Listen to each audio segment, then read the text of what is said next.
All right, this is chapter 4, and this is going to be the first part of 2 for chapter 4. I'm going to try to keep the recordings a little bit shorter for each chapter, so I'll do 2 different parts. Let me go ahead and share my desktop.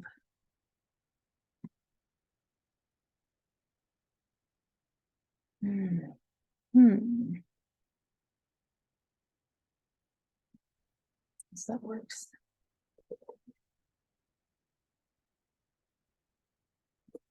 Okay, so we're going to go over how to make decisions. So right now, when you've written a program, you've started at the top, and it just goes straight through, and there are no options that you can give the user. Your program can't take any directions based on something that the user has entered. And so that's what we're going to do right now. So we're going to make decisions based on inputs that the user has made.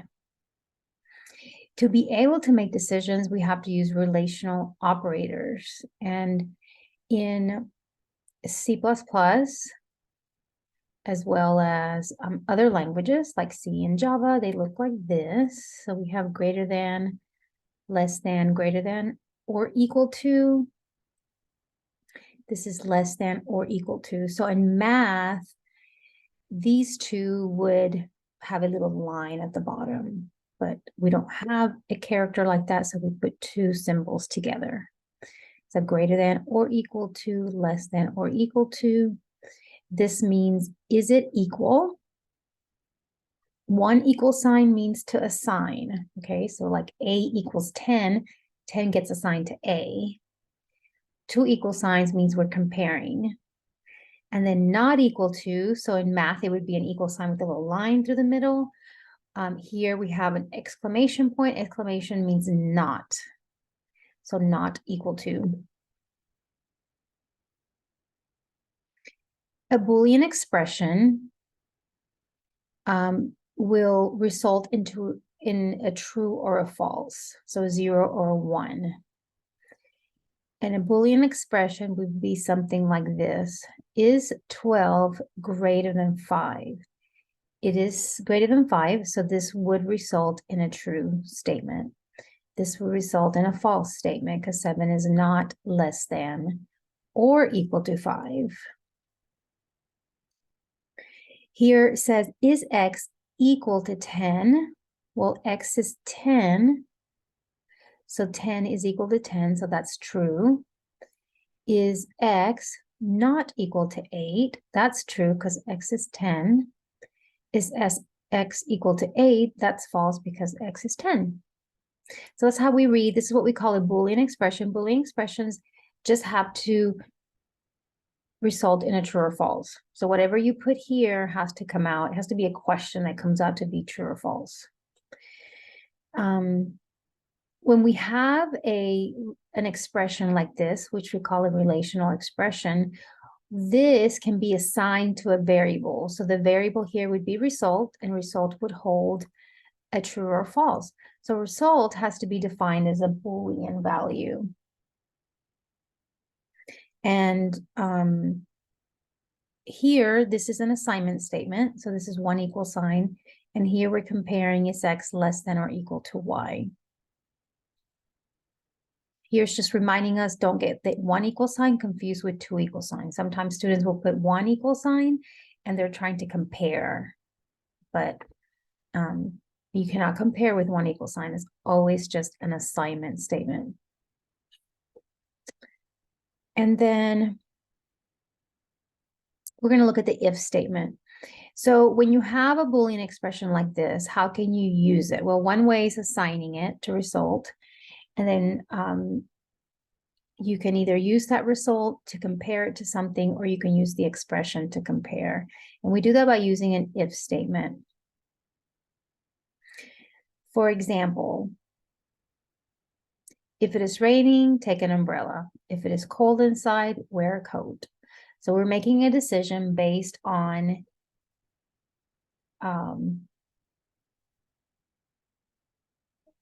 here would be something that is variable, right? Whether it rains or not. So we look outside, it's raining, or we look at our app and we say, oh, it's going to rain today, so I better take my umbrella. When we're looking at decisions, we used a flow chart that looks like this. The symbol that's a diamond is a symbol that is used for a conditional statement. So diamonds are used to make those decisions, the true and false decisions. So we ask the questions in diamonds. Is it cold outside? If it's yes, wear a coat. If it's no, we go on with our life and we don't wear a coat. Or it could be if it's cold outside, we wear a coat. If not, we wear a t-shirt. You know, just depends on what you want it to do, what you want the program to do. Here's another example. So it said, is it cold outside? Yes. Wear a coat or a hat or gloves. If it's not, then we just go. We don't wear a hat, a coat, or gloves, and we just go on. There's nothing to do. Sometimes with the conditions, there might be something to do with the yes and no, and sometimes you do something with the yes and you do nothing with no. So this is how we look at it in a flow chart. If we want to use an actual C++ statement, we're going to have the word if, lowercase. This is our if statement. The expression, like, is x less than y, something that results in true or false is going to be here inside the parentheses. And then if this is true, then this statement is going to execute.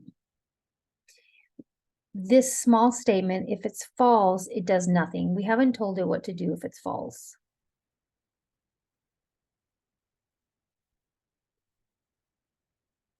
So here's an example. All right, so our example is we have 3 integer variables, score 1, score 2, score 3. We have a double variable that's an average. And we say, enter 3 test scores. So the user enters score 1, 2, 3.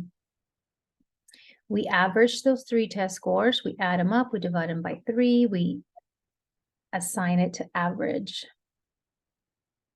We tell the user your average is average. So we show them what their average is. And then we have a conditional statement. This is a decision, okay? So this cout statement is only going to print if the average is greater than 95. If they have a 95, it's not going to print. So it's only going to print if it's a 96, a 97, 98, 99, 100, etc. Okay? So if their average is greater than 95, then it will print congratulations, that's a high score. If their average is a 95, 94, 93, 92, 91, all down, down, down, it doesn't print anything at all. So here's an example. This person has an average of 80 and it doesn't print anything. It just prints your average is 80 and that's where it ends. If we run it again and the user has an average of 100, then it prints congratulations, that's a high score. So anything lower, anything that's 95 or lower will not print anything. All right, so here is the flow chart for that if statement.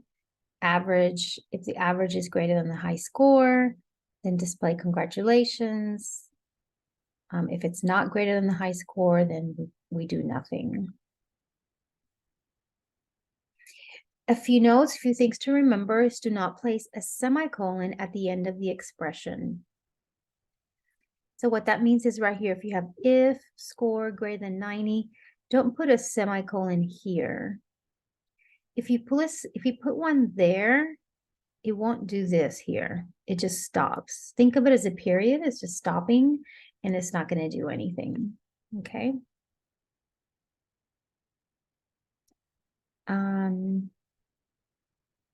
place the statement with the semicolon. So place this statement on a separate line after the expression indented.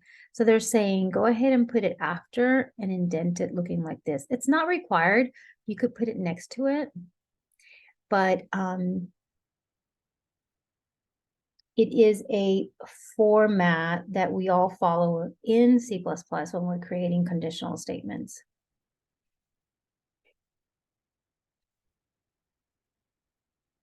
Okay, so now we're going to expand the if statement. So now we're going to look to see what if we want to do something, what if we want to do more than one thing? So if you want to do more than one thing for your if, for example, if score is greater than 90, you want to do two things. You want to assign an 8 to the grade, and you want to say good job. If you have those two things to do, you have to put it in a block of code. So you have to use the open curly brace and the close curly brace. And these should actually be matching. So right under each other. So these two things will happen if this is true. If else. So if else gives us an option if it's false. So now we have two paths. If true, do this, else do this. If true, do this, else do this.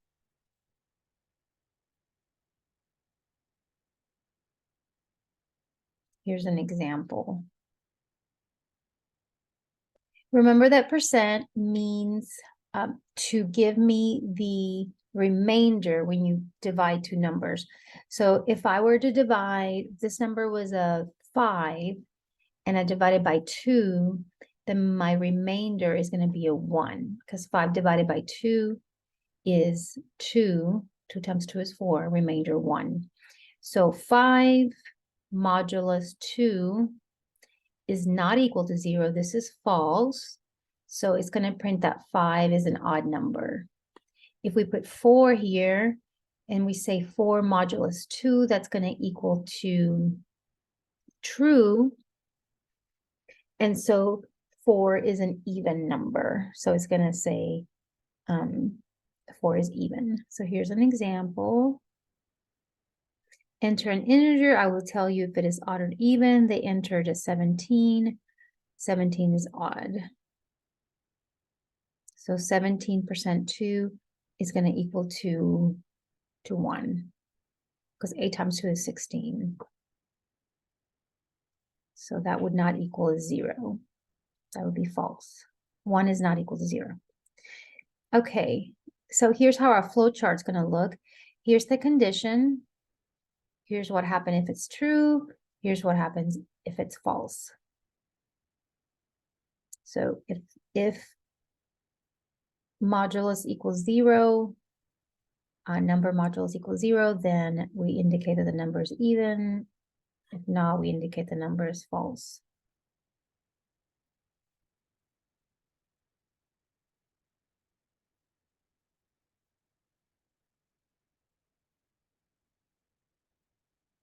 So here is something that they're going to do before they divide a number. So let's say you're asking a person to enter two numbers, and you're going to give them you're going to perform division, and you want to see if the second number is a 0, because your denominator, the number at the bottom of a division equation, cannot be a 0, right? That would give you an error. So they enter number 1, they enter number 2. So let's say that they enter a 3 and a 6. So 3 divided by 6 would be some kind of fraction. 6 divided by 3 would be 2. But you can't say 6 divided by 0. So the second number, we're going to check if it's 0. If it's 0, we're going to give them an error. Division by 0 is not possible. Please run the program again and enter a number that's not 0.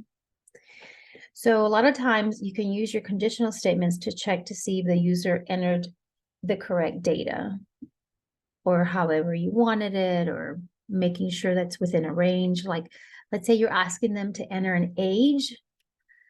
Well, you know that,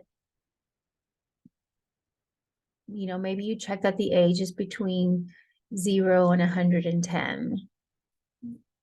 And if they enter 200, then you can say, no, that's not a valid age. Try it again.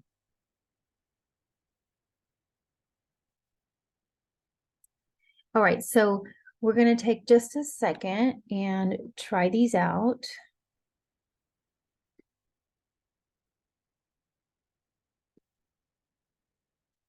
Let me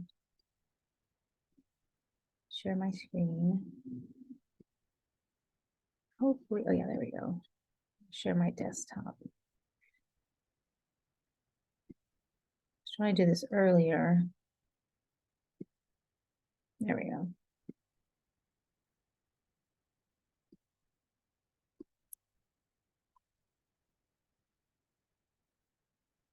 All right, so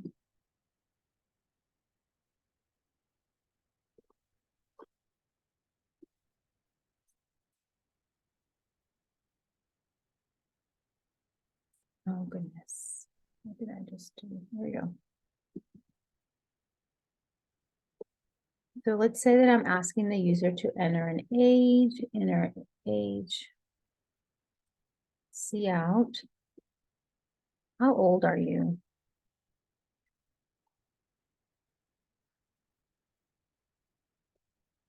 See in age. Here we go. So my condition is going to be, right now, we're just going to check to see if age is greater than 110. Okay.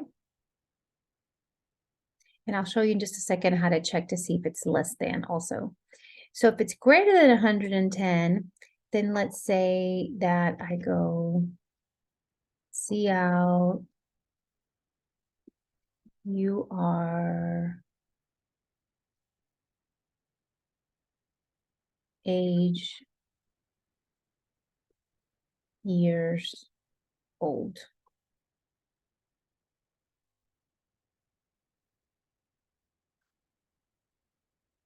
Okay, if they enter a number over 110, we'll just tell them else.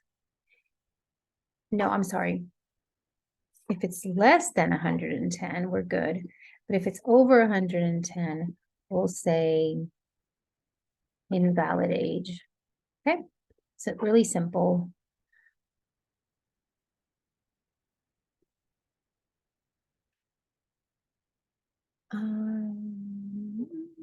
Oh, forgot my semicolon right here. So if I put my cursor at that X, it says error expected semicolon after expression. So it tells me it's expecting a semicolon right there. Run. How old are you? Okay, and we'll put, oh, I am 20 years old. You're 20 years old. Okay, if I run it again and I enter 120, it says invalid age. Okay, so this is my if else. Now let's say that I wanted to do two things. If it's invalid, I want to tell them invalid age and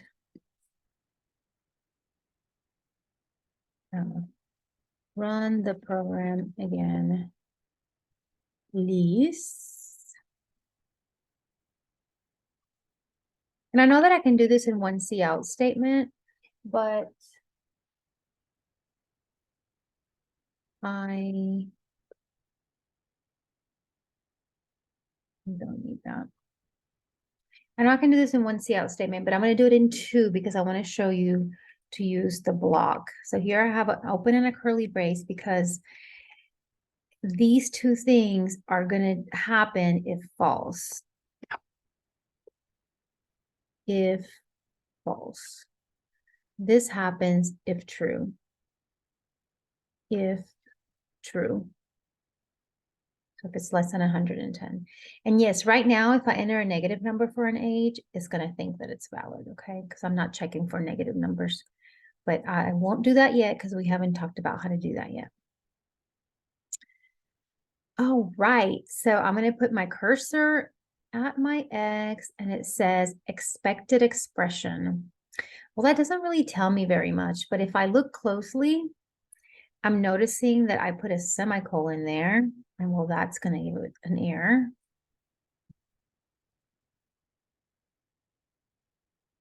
All right, so now if I enter 120, it tells me both things, invalid age, run the program again, please. All right.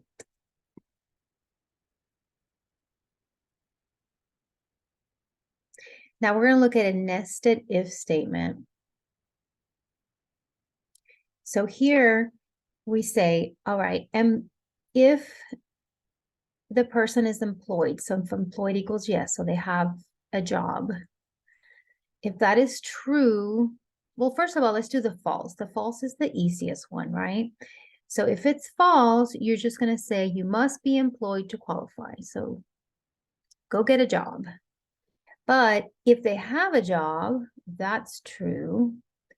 Then we're going to ask them another question. We're going to ask, are you a recent grad? Like, did you just recently graduate? If that's true, then it says you qualify for the special interest rate.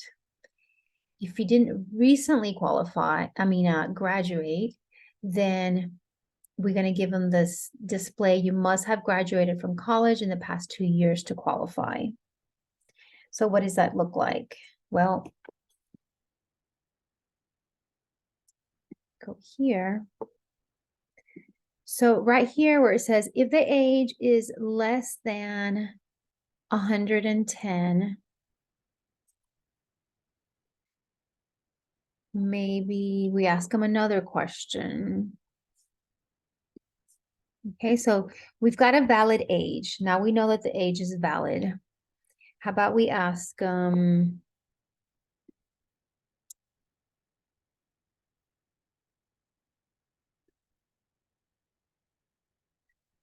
are you in high school? And let's tell them what to enter. Enter Y for yes and N for no.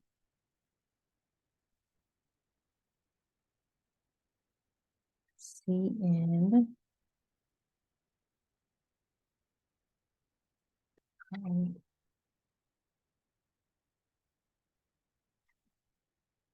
High school. Now they're going to enter a Y or an N.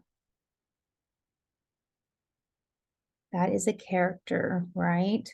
So I'm going to define high school variable as a character.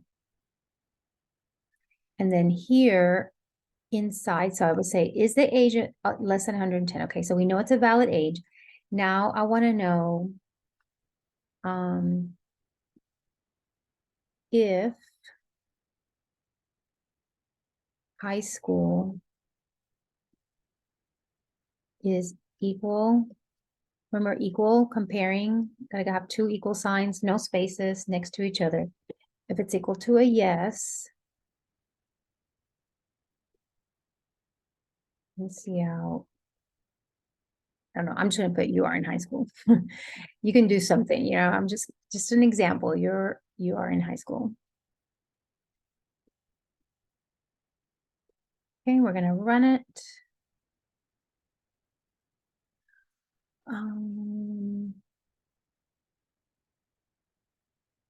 Oh, Here I have double equal signs. Let's change that to single. Double quotes. Let's change them to single quotes, apostrophes. Can't have those there. Okay. How old are you? 20. Are you in high school? I'm just going to say yes. And it says you are 20 years old. You are in high school. Just because I entered yes for high school. Okay, so I'm going to stop this chapter 4 recording here, and then we'll learn more about chapter 4 in part 2.